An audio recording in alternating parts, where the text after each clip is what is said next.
The later Ukraine gets the opportunity to use long-range weapons of its allies against the Russian Federation, the worse the situation on the front will be. This was stated by a veteran of the Russian-Ukrainian War, Reserve Major of the Armed Forces of Ukraine, military analyst Alexey Getman on air at Kiev 24. According to him, if you don't hit the enemy, his aggression will only grow. The Russians, when they understand that they are not getting anything in return, they are not afraid, they continue to pull everything they can to the front line and attack more. And these permissions that are gradually coming in are a gradual understanding of what is happening when we cannot give retaliatory strikes, Getman noted.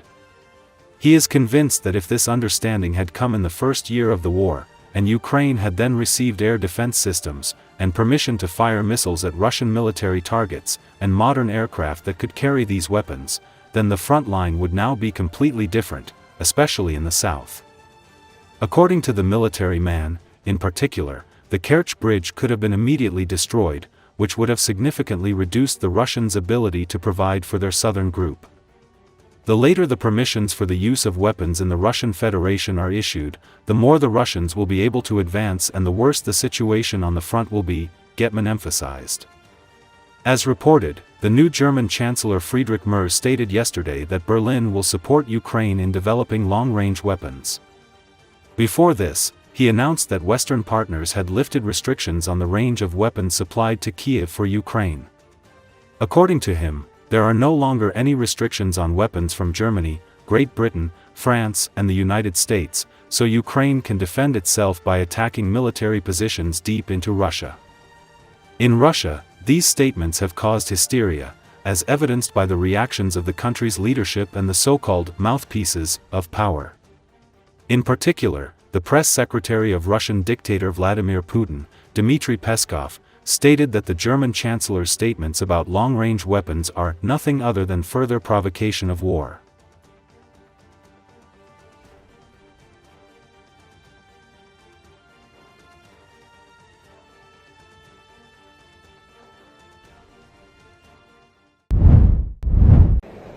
Russia's Security Council Secretary Sergei Shoigu praised on Thursday the work of North Korean soldiers fighting in the Kursk region, saying the two countries have a full-fledged agreement, which is, not only on paper, but also on the battlefield. The way our Korean brothers fight, that's what I call them, someone put it correctly, clearly and succinctly, for our land as if it were their own, Shoigu said. According to Associated Press speaking during a briefing at the 13th Security Summit in Moscow, Shoigu also responded to reports of Germany lifting the limitation of long-range missiles use for Ukraine. I can say that, believe me, we have something to lift too. I won't go on, but we have something to lift in response to their lifting. German Chancellor Friedrich Merz pledged Wednesday to help Ukraine develop its own long-range missile systems that would be free of any Western-imposed limitations on their use and targets as the Kiev government fights to repel Russia's invasion.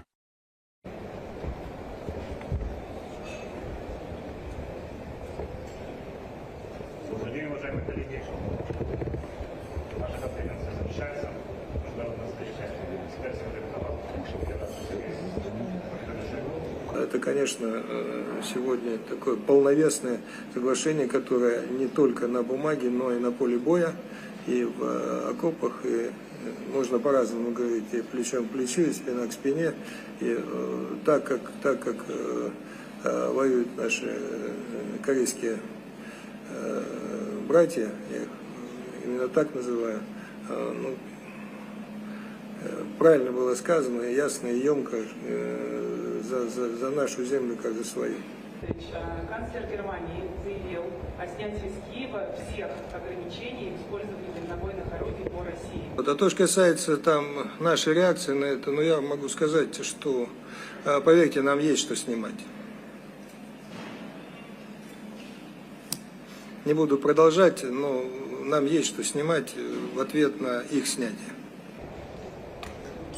Я бы хотел в том же случае выразить благодарность всем нашим коллегам, еще раз, и особенно телеканалу «Арти», который являлся нашим основным ведущим видеохостингом и раздавал во всех этих условиях. Да. Спасибо. Спасибо, коллеги. After years of publicly admiring Vladimir Putin's strong arm, US President Donald Trump has dramatically changed his rhetoric.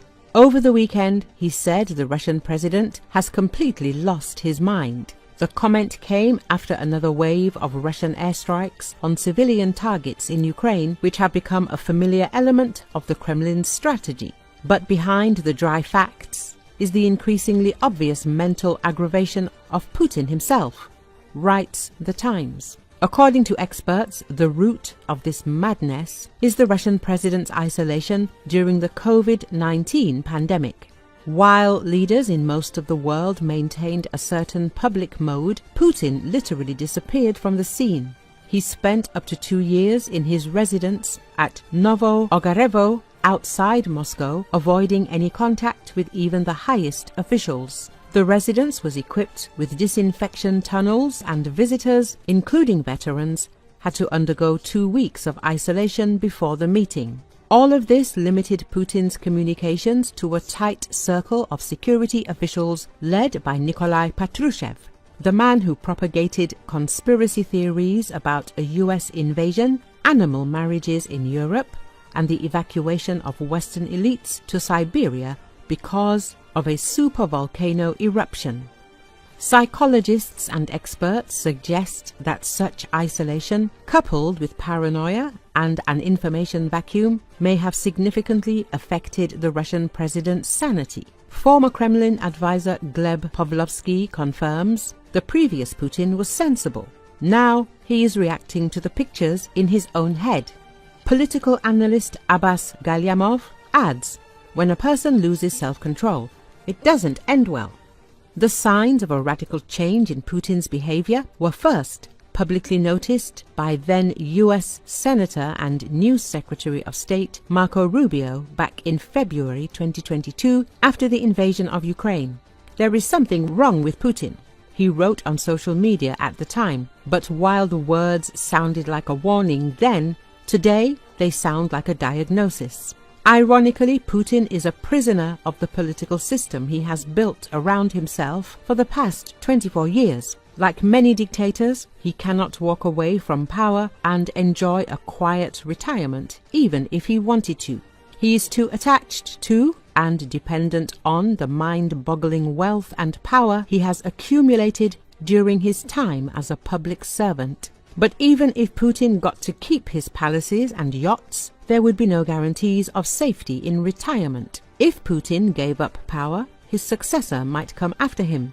Putin's personal authority, charisma and influence would always be a threat to his successor as long as he was alive, a tempting target for the next ruler. And Putin knows it.